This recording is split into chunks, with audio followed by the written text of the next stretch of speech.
News, सच जरूरी है। नमस्कार दर्शकों, ये है एमएज न्यूज नेटवर्क और आप देख रहे हैं एमएज न्यूज टीवी। मैं हूं आपके साथ शुभांगी। तो आइए देखते हैं आज की कुछ खास खबरें। 31 दिसंबर 2022 तक की सभी अनाधिकृत कॉलोनियां होगी वैध, सीएम शिवराज सिंह की बड़ी घोषणा। मध्य प्रदेश के मुख्यमंत्री शिवराज सिंह चौहान ने कहा है कि 31 दिसंबर 2022 तक निर्मित सभी अनाधिकृत कॉलोनियां वैध की जाएगी। इन कॉलोनियों में विकास के लिए आवश्यक धनराशि उपलब्ध करवाई जाएगी। अंधो संरचना से जुड़ी सभी व्यवस्थाएं की जाएंगी। पानी, बिजली के साथ ही अन्य व्यवस्थाएं सुनिश्चित की जाएगी। इन कॉलोनियों के गरीब रहवासियों के विकास शुल्क नहीं लिया जाएगा। जो मकान जिस रूप में बने हैं उसी रूप में स्वीकार कर अनुमति दी जाएगी। उन्होंने कहा कि अब अगर अवैध कॉलोनी कटी तो उसकी जिम्मेदारी संबंधित अधिकारियों को इस पर पैनी नजर रखे। अवैध कॉलोनी बननी नहीं चाहिए। मुख्यमंत्री चौहान ने यह घोषणा की कि मुख्यमंत्री निवास में अनाधिकृत कॉलोनियों के नियमितीकरण और नागरिक अंधसंचरण विकास या भवन अनुज्ञता प्रदाय कार्यक्रम में की। कार्यक्रम कन्या पूजन के साथ हुआ। कॉलोनियों के नागरिकों को बैंक ऋण मिल सकेगा। अवैध की गई कॉलोनियों के नागरिकों को बैंक ऋण मिल सकेगा। विकास के लिए विधायक और सांसद निधि की राशि दी जाएगी। उन्होंने कहा कि कॉलोनियों में रहवासी संघ भी बनाए जाएंगे।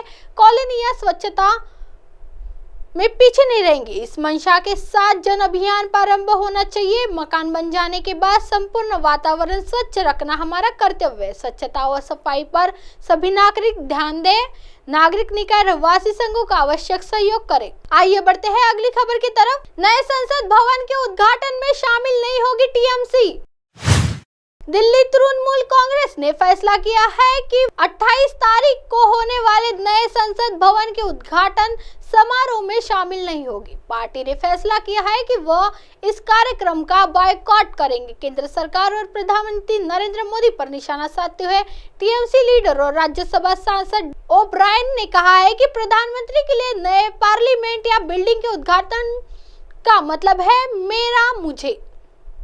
ब्रायन ने आगे कहा है कि पार्लियामेंट सिर्फ एक बिल्डिंग नहीं बल्कि यह पुरानी परंपराओं, मूल्यों, मिसाल और नियमों के साथ एक प्रतिष्ठान है। उन्होंने संसद भवन को भारतीय लोकतंत्र की नींव बताया है। उन्होंने कहा कि यह बातें पीएम मोदी को समझ में नहीं आती। उन्होंने यह बात ट्विटर पर शेयर की है। दरअसल प्रधानमंत्री नरेंद्र मोदी अरबों की लागत से बनाई गई संसद भवन का 28 मई को उद्घाटन करने जा रही है। इस 4 मंजिला इमारत में 1200 सांसदों के लिए स्पेन बनाया जा रहा है। जानकारी के मुताबिक इसे बनाने में करीब 900 करोड़ की लागत खर्च की है। 18 मई को लोकसभा सचिवालय में यह घोषणा की गई है कि स्पीकर ओम बिरला ने प्रधानमंत्री नरेंद्र मोदी से मुलाकात की है। इस दौरान उन्होंने पीएम मोदी से नए संसद भवन के उद्घाटन का निमंत्रण दिया। उनके इस कदम से विपक्षी नेताओं में रोष है। कई नेताओं ने इसकी खुली तौर पर आलोचना की।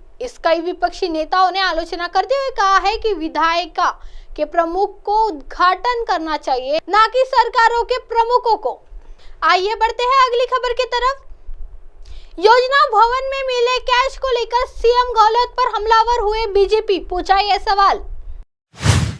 बीजेपी ने आज अशोक गहलोत सरकार पर जमकर बोला है निशाना। साथ ही एक प्रेस कॉन्फ्रेंस में नेता प्रतिपक्ष राजेंद्र राठौर और प्रदेश अध्यक्ष सीपी जोशी ने कई बातें दोहराई है। सीपी जोशी और राजेंद्र राठौर ने राजस्थान सरकार के ऊपर कई आरोप लगाए हैं। जोशी ने कहा है कि योजना भवन में करोड़ों रुपए कैश और सोने के बिस्किट पाए गए हैं।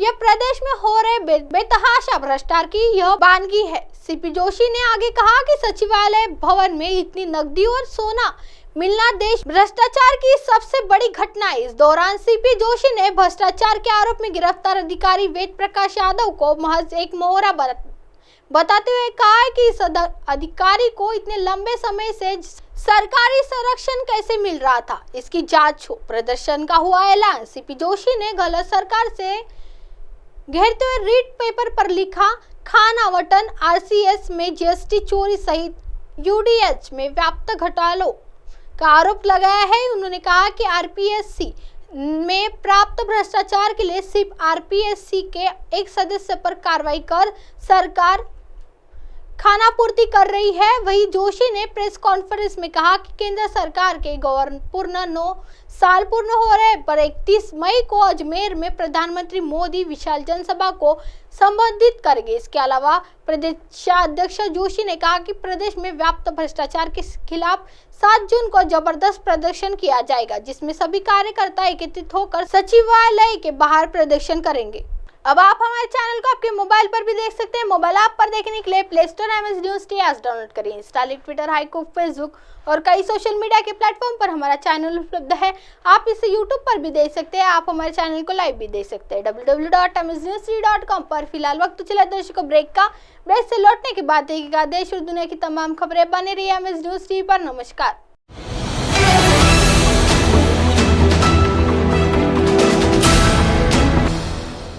ये है MNS न्यूज नेटवर्क और आप देख रहे हैं MNS न्यूज।